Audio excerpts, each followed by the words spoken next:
தந்தை, மகன், தூய ஆவியாரின் பெயராலே ஆமேன். தவக்காலத்தின் 9ஆம் நாளாகிய இன்று கேளுங்கள் உங்களுக்கு கொடுக்கப்படும் என்று சொல்லி பிள்ளைக்குரிய உரிமையோடு தந்தை கடவுளிடம் கேட்க எங்களை அழைக்கின்றீர். வெறுமனே கேட்பதால் நாங்கள் கடவுளின் பிள்ளைகளாவதில்லை, மாறாக பிறருக்கு கொடுப்பதால் தான் நாங்கள் உண்மையில் அவருடைய பிள்ளைகளாகிறோம். இதை உணரும் விதமாக பிறர் உங்களுக்கு செய்ய வேண்டும் என்று விரும்புகிறவற்றையெல்லாம் நீங்களும் பிறருக்கு செய்யுங்கள் என்று சொல்லி கடவுள் கொடுக்க வேண்டும் என்று விரும்புகின்ற எங்களை பிறருக்கு கொடுக்க சொல்லி அழைக்கின்றார்.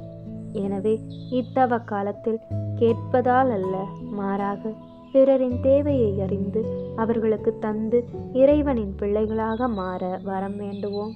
ஆமேன்.